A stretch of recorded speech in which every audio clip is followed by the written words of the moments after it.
अपने वक्त और पैसों की बचत के लिए हम बहुत सारी ऐसी टिप्स और ऐसे हैक्स को फॉलो करते रहते हैं ताकि इससे हम अपनी लाइफ को बहुत ज़्यादा इजी भी बना सकें और अपने टाइम की बहुत ज़्यादा सेविंग भी कर सकें और इसी तरह से हम ढेरों ढेर अपने पैसे भी बचा सकते हैं। ऐसे ही बहुत ही ज़बरदस्त हैक्स आपके साथ शेयर करने लगी हूँ। अस्सलाम वालेकुम, welcome to tip top home. तो यहाँ पे ये देखिए मैंने ले लिया है यहाँ पे बेकिंग सोडा, मीठा सोडा जिसको कहते हैं, बहुत ही सस्ता मार्केट से इजीली मिल जाता है। तो मैं इसको डाल रही हूँ एक छोटे से जार के अंदर। शीशे का मैंने एक जार ले लिया और इसके अंदर मैंने 2 से 3 टेबलस्पून भर के इसके अंदर डाल दिया है। इसका मैं इस्तेमाल आपको आगे बताऊंगी कि आपने इसको कैसे यूज़ करना है। साथ में मैंने ले लिया है एक पीस यहाँ पे बटर पेपर का और इसको इस जार के ऊपर हमने रखना है और किसी भी रबर बैंड की मदद से इसको अच्छी तरह से ऊपर से पैक कर देना है ताकि इसके अंदर एयर ना जाए, मतलब ये सील हो जाए ऊपर से ना, ताकि गिरे ना ये पाउडर। तो अब आपके घर में ये स्टिक्स होंगी लाजमी, जिसको हम बनाते हैं, इसके लिए चिकन बारबेक्यू हम बनाते हैं तो इसको यूज़ करते हैं। नहीं है तो आप माचिस की एक वो तीली है वो भी यूज़ कर सकते हैं, वो भी नहीं तो टूथपिक का यूज़ कर सकते हैं और इस तरह आपने नाइफ़ की मदद से भी छोटे छोटे होल कर सकते हैं। तो ये देखें जिस तरीके से मैं इसके अंदर छोटे छोटे होल कर रही हूँ, आपने भी इसी तरीके से इसके अंदर होल कर लेने।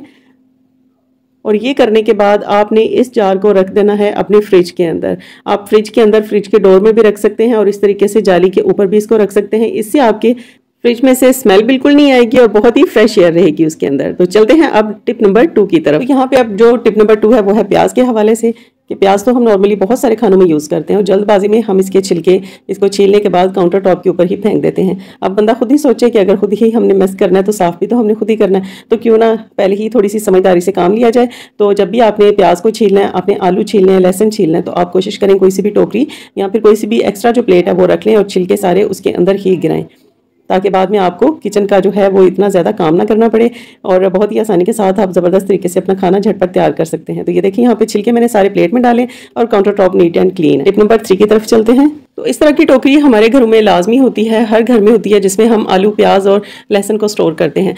तो अगर हम इसको विदाउट शीट यूज़ करेंगे तो बहुत ही गंदा हो जाया करेगा ये फर्श और आपको बहुत ज़्यादा काम करना पड़ेगा। तो आपने करना ये है, बच्चों के यूज़ हुए कोई भी कॉपी के रजिस्टर्स के आप पेजेस यूज़ कर सकते हैं। उसके अलावा आप यहाँ पे कोई सी भी आप शीट है जो वो पेपर की फॉर्म में जो हो वो आप यूज़ कर सकते हैं। प्लास्टिक जो है वो आपने यूज़ नहीं करना। तो मेरे पास यहाँ पे बटर पेपर है, मैं ये यूज़ कर रही हूँ। बस आपने इसकी सिंगल सिंगल शीट यहाँ पे डाल देनी है टोकरी के अंदर और पहले आपने आलू प्याज यहाँ से निकाल के इसको अच्छी तरह साफ करना है। उसके बाद आपने इन चीज़ों के छिलके यहाँ से रिमूव करके तो फिर आपने टोकरी के अंदर इनको डालना है। तो जब भी आप सफाई करेंगे आप टोकरी को हटा के करें, या किसी दिन अगर इसके बगैर भी अगर आप कर रहे हैं तो तब भी आपका जो फर्श है वो नीट एंड क्लीन रहेगा। तो यहाँ पे ये देखें बिल्कुल फर्श साफ है। तो बस ये टिप आप भी आजमा सकते हैं, बहुत ही ज़बरदस्त है और आपका बहुत सारा टाइम भी बचेगा। तो अब चलते हैं हम टिप नंबर 4 की तरफ। तो ये भी प्याज से रिलेटेड है। आजकल बरसात का मौसम है तो प्याज हम लाजमी 1 वीक का पूरा लेकर आते हैं घर पे। तो जब भी प्याज हम इकट्ठा स्टोर करते हैं तो इस मौसम के अंदर जो प्याज है वो गल जाता है और बज़ाहिर इसके छिलके के बाहर हमें पता ही नहीं चलता कि प्याज अंदर से कितना ज़्यादा गल चुका है। तो आपने करना यह है, जितने भी प्याज आपके 1 हफ्ते के हैं आपने सारे के सारे प्याज छील लेने हैं और छीलने के बाद आपने इनको वॉश कर लेना है और आपका एक तो इससे टाइम भी बहुत ज़्यादा बचेगा और प्याज ख़राब होने से भी बचेंगे। तो यहाँ पे ये छीलते छीलते ये देखिए प्याज हमारा एक जो है वो अंदर से कितना गला हुआ है। अगर मज़ीद ये 1 से 2 दिन टोकरी में पड़ा रहता तो इसने मज़ीद ख़राब हो जाना था और बिल्कुल भी इसने ज़ाया हो जाना था। तो अपने समझदारी से काम लेते हुए अपने पैसे भी आप बचा सकते हैं और अपने वक्त की जो है बचत वो भी कर सकते हैं। तो यहाँ पर ये देखें सारे प्याज मैंने यहाँ पर छील लिए और अब मैं इनको कर लूँगी वॉश। आपने इनको वॉश करने के बाद ही अपने पास स्टोर करना है। तो अगर आपने 1 वीक का स्टॉक लाया हुआ है तो 1 हफ्ता पूरा आपके इजीली गुजर जाएगा और प्याज बिल्कुल भी आपके ख़राब नहीं होंगे। अब मैं यहाँ पे ले रही हूँ एक शॉपर। नॉर्मल जो शॉपिंग बैग्स होते हैं वो आप यूज़ कर सकते हैं, आपके पास जो जिपर बैग्स हैं वो हैं तो वो भी यूज़ कर सकते हैं। तो मेरे पास इस टाइम वो बड़े साइज़ का नहीं था तो मैं इसके अंदर डाल के इसको, उसके बाद आपने इसको ऊपर से बंद करना है और फ्रिज के अंदर रख देना है। तो जब भी आपने यूज़ करने हो निकालें और इसमें से प्याज अपनी जितनी भी आपने क्वान्टिटी यूज़ करनी है वो निकाल के आप इसको इस्तेमाल कर सकते हैं। तो बहुत ही अच्छी टिप है, ज़रूर आजमाइएगा। तो अब हम चलते हैं नेक्स्ट में टिप नंबर 5 की तरफ। तो हम पराठे बनाने के लिए या ऑमलेट बनाने के लिए हमेशा किचन के अंदर छोटी जो बॉटल्स हैं उनके अंदर ऑयल को रिफ़िल करके रखते हैं। तो जब भी हमने छोटी बॉटल्स के अंदर ऑयल रिफ़िल करना होता है तो वो अमूमन बाहर गिर जाता है। तो बस आपने इस तरह की एक जो है स्टिक ले लेनी है जिससे हम बारबेक्यू वगैरह बनाते हैं। तो आपने करना ये है कि बिल्कुल जो जग है, जो भी आपके पास कैन है बड़ा ऑयल का, वो आपने इस वाली जो है स्टिक के साथ लगा के अगर आप इसकी धार बना के छोटी बॉटल्स के अंदर ऑयल को डालेंगे तो ऑयल बिल्कुल भी बाहर नहीं गिरेगा और आप देखेंगे आपकी जो छोटी जो बॉटल है वो बिल्कुल नीट एंड क्लीन रहेगी और आपका ऑयल है वो भी नहीं ज़ाया होगा और आपका वक्त भी बचेगा और आपको किसी किस्म की नेक्स्ट जो है इसमें इन्वेस्टमेंट करने की ज़रूरत नहीं कि आप पहले कीफ खरीदें और उसके बाद आके अपनी बॉटल्स को रिफ़िल करें। तो ये मेरी आजमूदा टिप है, आप भी ज़रूर इसको आजमाइएगा, बहुत ही अच्छी है। आपको ज़रूर पसंद आएगी। तो अब हम नेक्स्ट चलते हैं टिप नंबर 6 की तरफ।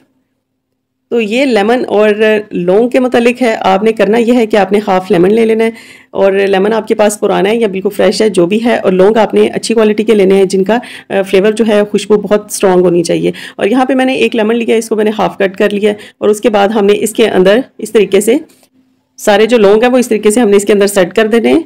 और इसका जो यूज़ है वो बहुत ही ज़बरदस्त है। आजकल सावन के मौसम की वजह से हमारे जो है फ्रिज के अंदर से भी स्मेल आने लग जाती है। सम टाइम ऐसा होता है ज़्यादा लंबे टाइम के लिए लाइट ऑफ हो जाती है, और वो जो थोड़ा बहुत खाना अंदर अगर ख़राब हो चुका है तो उसके बाद तक भी वो स्मेल जो है वो जाती नहीं है।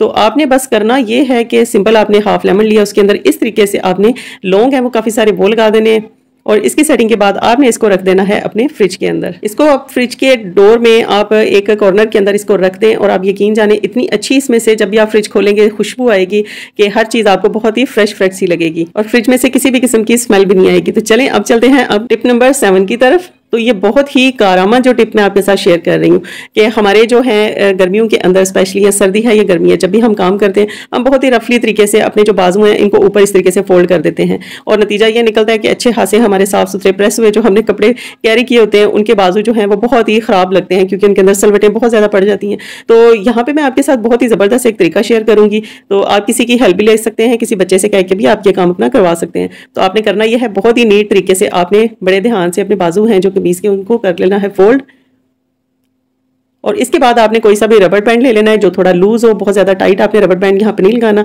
और आपने इस तरीके से लगा के अपनी शर्ट के बाजू के ऊपर, तो ऊपर से इसकी हल्की सी फोल्डिंग आपने खोल देनी है। और इस तरीके को करने के बाद आप चाहे सफाई करें, बर्तन धोएं, खाना बनाएं, आपको बाजू की वजह से बिल्कुल भी उलझन नहीं होगी कि बार बार बाजू नीचे उतर आए। टिप नंबर 8 में आपके साथ बहुत ही ज़बरदस्त क्लीनर शेयर करने वाली हूँ, जिससे आप अपने घर की किचन की क्लीनिंग के साथ साथ अपने वॉशरूम्स की और घर की जहाँ पे भी टाइल्स हैं ना वहाँ पे यूज़ कर सकते हैं। इसके लिए मैंने देखें एक पॉट के अंदर ले लिया हार्पिक, और ये तकरीबन 1/4 कप के करीब मैंने हार्पिक लिए।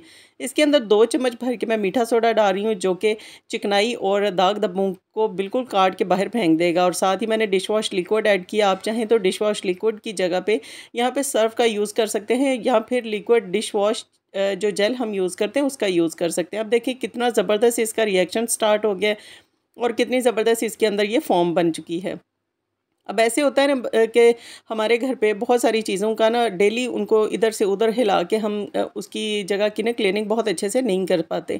ऐसे ही मेरे किचन में कुकिंग रेंज जहाँ पर मैंने सेट किया हुआ है उस जगह की मैं डेली क्लीनिंग नहीं कर सकती, लेकिन कोशिश करती हूँ कि वीक में 1 से 2 मरतबा मैं इसको लाजमी इसकी जगह चेंज करके मैं यहाँ पर साफ़ कर सकूँ। अब देखिए कितनी ज़्यादा यहाँ पर कचरा इसका जमा हो चुका था इसके नीचे। तो सबसे पहले तो आपने ड्राई ही इस कचरे को यहाँ से झाड़ू की मदद से साफ़ कर लेना है, ताकि जब हम इसके ऊपर लिक्विड को अप्लाई करें तो वो अच्छे से अपना वर्क कर सके, और बहुत ही ज़बरदस्त ये लिक्विड बनेगा। और ये सोल्यूशन आप एक दफ़ा बना के अगर यूज़ कर लेंगे तो बिल्कुल ऐसे शीशे की तरह आपकी टाइल्स घर की चमकने लग जाएंगी। अब यहाँ पे मैंने यही सोल्यूशन डाल दिया है सारे का सारा। उसके बाद आपने ब्रश ले लेना है। अब पानी का इस्तेमाल मैंने अभी इसके अंदर बिल्कुल भी नहीं किया, बस आपने ब्रश की मदद से अच्छी तरह इस जगह के ऊपर ना फैला देना है।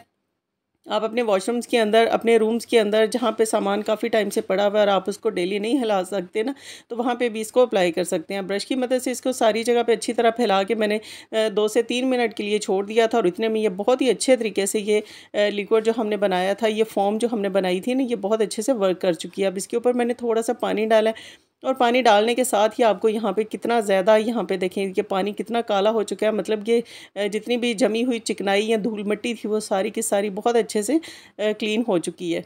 तो आप ब्रश की मदद से कर सकते हैं, झाड़ू की मदद से कर सकते हैं, बहुत ही अच्छे से आपके फ़र्श की टाइल्स साफ़ हो जाएंगी। आप इसको दीवारों के ऊपर भी अप्लाई कर सकते हैं। तो बहुत ही ज़बरदस्त ये है, और घर पे ही पड़ी होती हैं चीज़ें। आप हार्पिक की एक बॉटल अलग से इस काम के लिए लेके रख लें, जो किचन में आप यूज़ करें, तो किचन की टाइल्स वगैरह को आप बहुत अच्छे से क्लीन कर सकते हैं।